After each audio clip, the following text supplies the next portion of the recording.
श्रीमद् भगवद गीता का 3रा अध्याय कर्म योग ये वो अध्याय है जो हमारे जीवन की सबसे बड़ी दुविधा का समाधान करता है।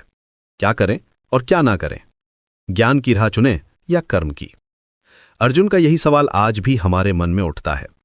युद्ध के मैदान में खड़े अर्जुन भगवान कृष्ण से कहते हैं कि हे जनार्दन, यदि आप ज्ञान को कर्म से श्रेष्ठ मानते हैं तो फिर मुझे इस भयानक युद्ध में क्यों लगा रहे हैं। अर्जुन की ये कन्फ्यूजन आज के समय में भी बहुत रेलेवेंट है। हम सभी कभी न कभी इस दुविधा में फंसते हैं कि मेडिटेशन करें या एक्शन लें, स्पिरिचुअल प्रैक्टिस करें या वर्ल्डली ड्यूटीज निभाएं। कृष्ण जी का जवाब बिल्कुल क्लियर है। वे कहते हैं कि इस संसार में 2 तरह के लोग हैं, कॉन्टेम्पलेशन वाले और एक्शन वाले। लेकिन यहां एक बात समझनी जरूरी है, ज्ञान और कर्म ये 2 अलग पाथ्स नहीं हैं, बल्कि एक ही सिक्के के 2 पहलू हैं। जो व्यक्ति सिर्फ बाहरी तौर पर कर्म छोड़ देता है लेकिन मन में विषयों का चिंतन करता रहता है, वो हिपोक्रेट है। सच्चा त्याग फिजिकल इनएक्शन में नहीं बल्कि सेल्फिश डिजायर्स से मुक्ति में है। यहां एक साइंटिफिक फैक्ट है, हमारे पास 5 कर्म इंद्रियां हैं, वाणी, हाथ, पैर, जननेंद्रिय और गुदा, और 5 ज्ञान इंद्रियां हैं, आंख, कान, नाक, त्वचा और जीभ। प्रकृति के 3 गुण सत्व, रज और तमस हमें लगातार एक्शन करने पर मजबूर करते हैं। कोई भी व्यक्ति एक क्षण भी बिना कर्म के नहीं रह सकता। तो फिर सॉल्यूशन क्या है? कृष्ण जी कहते हैं कि अपना निर्धारित कर्म करो, क्योंकि कर्म अकर्म से श्रेष्ठ है। शरीर का निर्वाह भी बिना कर्म के संभव नहीं है। लेकिन यहां ट्विस्ट यह है कि सारे कर्म यज्ञ की भावना से करने चाहिए। यज्ञ मतलब सैक्रिफाइस, निस्वार्थ वर्क, जो सबके भले के लिए हो। इस कॉस्मिक व्हील में हम सभी इंटरकनेक्टेड हैं। जब हम सिर्फ अपने लिए काम करते हैं तो ये सेल्फिश एक्शन होता है जो व्यर्थ है। लेकिन जब हम लोक संग्रह यानी संसार के कल्याण के लिए काम करते हैं तो वही कर्म लिबरेशन का साधन बन जाता है। यहां एक इंटरेस्टिंग पॉइंट है।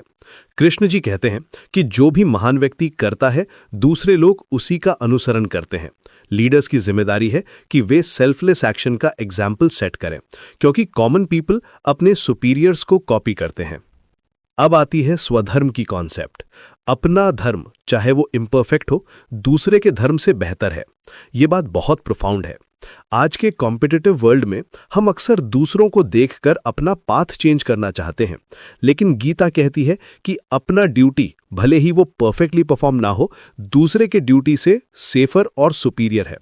लेकिन सबसे बड़ा सवाल यह है कि हमें सेल्फिश एक्शन करने पर कौन मजबूर करता है? कृष्ण जी का जवाब है काम और क्रोध। ये दोनों रजोगुण से पैदा होते हैं और ये हमारे सबसे बड़े शत्रु हैं। ये डिजायर और एंगर हमारे ट्रू नॉलेज को ढक देते हैं, जैसे धुआं आग को ढक देता है या धूल मिरल को। इन एनिमीज का सीट कहाँ है? कृष्ण जी बताते हैं इंद्रियां, मन और बुद्धि। यहां एक हायरार्की है जो बहुत इंपॉर्टेंट है। फिजिकल बॉडी सबसे ग्रॉस लेवल है, उससे सुपीरियर है सेंसेस, सेंसेस से सुपीरियर है माइंड, माइंड से सुपीरियर है इंटेलेक्ट, लेकिन सबसे सुपीरियर है सेल्फ, हमारी आत्मा। तो इन डिजायर्स को कैसे कॉन्कर करें? यहां प्रैक्टिकल सॉल्यूशन है।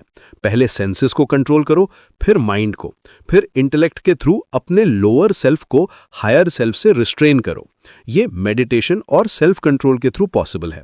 कृष्ण जी कहते हैं सभी कर्म मुझे अर्पण करके आत्मा में मन लगाकर इच्छा और स्वार्थ से मुक्त होकर शोक रहित होकर युद्ध करो। यह सरेंडर का कॉन्सेप्ट है। जब हम अपने सारे एक्शंस को सुप्रीम को डेडिकेट कर देते हैं तो ईगो का भाव खत्म हो जाता है।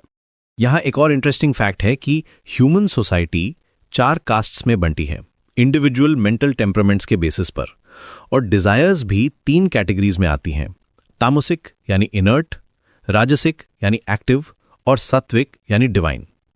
चैप्टर 3 का कोर मैसेज यह है कि एक्शन इनएविटेबल है लेकिन अटैचमेंट ऑप्शनल है। हम कर्म से बच नहीं सकते, लेकिन कर्म के फल की आसक्ति से जरूर बच सकते हैं। जब हम बिना अटैचमेंट के यज्ञ की भावना से लोक संग्रह के लिए अपना स्वधर्म करते हैं तो वही कर्म हमारी लिबरेशन का साधन बन जाता है। ये चैप्टर हमें सिखाता है कि स्पिरिचुअल लाइफ और प्रैक्टिकल लाइफ में कोई कॉन्ट्रडिक्शन नहीं है।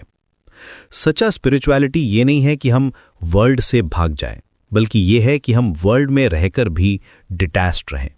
डिजायर और एंगर को कॉन्कर करके, सेंसेस, माइंड और इंटेलेक्ट को कंट्रोल करके हम सेल्फ रियलाइजेशन अचीव कर सकते हैं।